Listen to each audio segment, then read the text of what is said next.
हाँ तो बच्चों, इस पार्ट सेकंड में आप लोगों को मैं और इम्पोर्टेंट पर्सन बता रहा हूँ जिनको आप पढ़ लेना और जिससे कि आपके बोर्ड एग्जाम में अच्छे नंबर आ जाएंगे। क्योंकि ये जो पर्सन ऐसे हैं ये बोर्ड एग्जाम में बार बार पूछे गए हैं और इस बार भी पूछे जाने के चांसेस है। पार्ट 1 के अंदर मैंने 15 क्वेश्चंस आपको बता दिए हैं।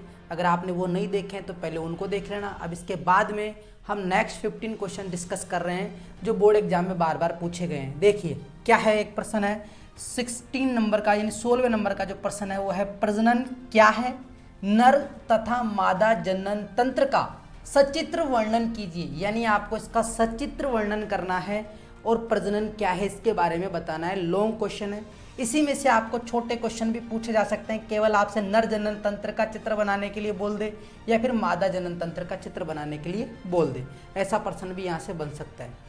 नेक्स्ट क्वेश्चन 17 है, 17वां है समजात तथा समरूप अंगों को उदाहरण से समझाइए। ये प्रश्न ऐसा है, ये बार बार एग्जाम में पूछा गया है। समजात व समवर्ती अंगों के या तो उदाहरण पूछ सकता है या फिर इनमें अंतर पूछ सकता है। तो इस क्वेश्चन को ढंग से घोट लेना, इसको ढंग से याद कर लेना क्योंकि ये क्वेश्चन बहुत इंपॉर्टेंट है। नेक्स्ट, मेंडल के आनुवांशिकता के नियमों की विवेचना कीजिए। मेंडल के आनुवांशिकता के क्या क्या नियम थे? जो 3 नियम थे, प्रभाविता का, पृथक्करण का, स्वतंत्र अभिवन का, इन तीनों नियमों को ढंग से याद कर जाना क्योंकि इन्हीं में से प्रश्न आएगा। या तो आपसे सीधा नाम देकर नियम पूछा जा सकता है या फिर आपसे इस तरीके से प्रश्न पूछा जा सकता है। नेक्स्ट है लिंग गुणसूत्र का क्या अर्थ है और मनुष्य में लिंग निर्धारण किस तरीके से होता है। मनुष्य में लिंग निर्धारण, ये क्वेश्चन बार बार पूछा गया है, 2022 में भी पूछा गया, इस बार भी चांसेस है इसके पूछे जाने के। तो मनुष्य में लिंग निर्धारण कैसे होता है इसे भी जरूर पढ़ के जाएं।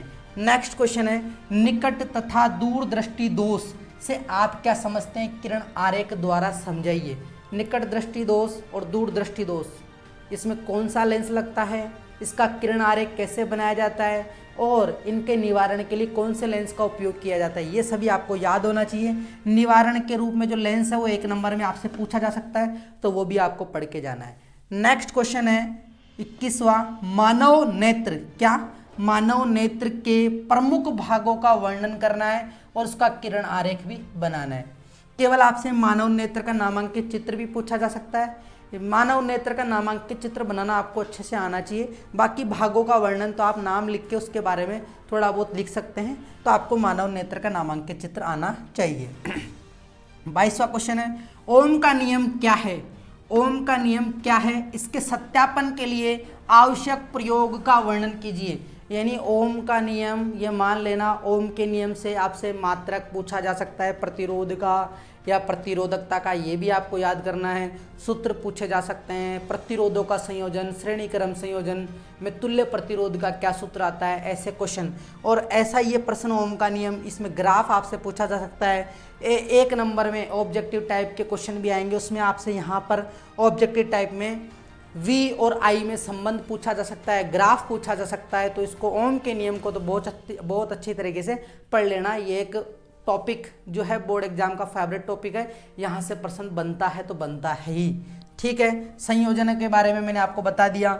इसके अलावा जो आपके चुंबकीय प्रभाव का जो चैप्टर जिसमें बायो सावर्ट का नियम लिखिए, केवल आपको बायो सावर्ट का नियम लिखना है कि बायो सावर्ट वैज्ञानिक ने क्या क्या बताया था चुंबकीय क्षेत्र उत्पन्न होने के लिए। तो बायो सावर्ट का नियम। 25वां क्वेश्चन है फेराडे के विद्युत चुंबकीय प्रेरण का नियम बताइए। फेराडे ने विद्युत चुंबकीय प्रेरण के 2 नियम दिए थे, वो नियम आपको याद होने चाहिए। क्या थे वो एक बार याद कर लेना। इन सभी का उत्तर आपको मेरे चैनल पे मिल जाएगा, तो आप इस सभी को देख सकते हो, सभी का आंसर। अगर आप इनको एक बार लिख लेंगे और याद कर लेंगे तो मैं आपको गारंटी के साथ कह रहा हूँ कि आपके साइंस में 80 में से 70 नंबर तो आ ही जाएंगे।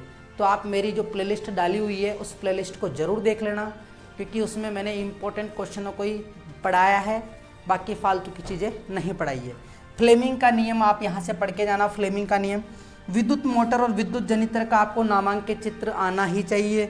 विद्युत मोटर का सिद्धांत, कार्यविधि और इसके अलावा इसमें विभक्त वलय जो होती है मोटर के अंदर उसका क्या महत्व है, क्यों उसको उपयोग में लिया जाता है, वो भी आपको देख के जाना है। इसके अलावा ओजोन क्या है, इसमें पारितंत्र को किस प्रकार प्रभावित करता है, ओजोन परत के बारे में, ओजोन का आपको सूत्र याद होना चाहिए कि ओजोन का अणुसूत्र क्या होता है, O3 होता है। ओजोन कहाँ है, ओजोन परत के बारे में, और ओजोन परत किस तरीके से पारितंत्र जो होता है, इकोसिस्टम जो होता है उसको किस प्रकार प्रभावित करता है, इसके बारे में भी आपको पढ़ के जाना है।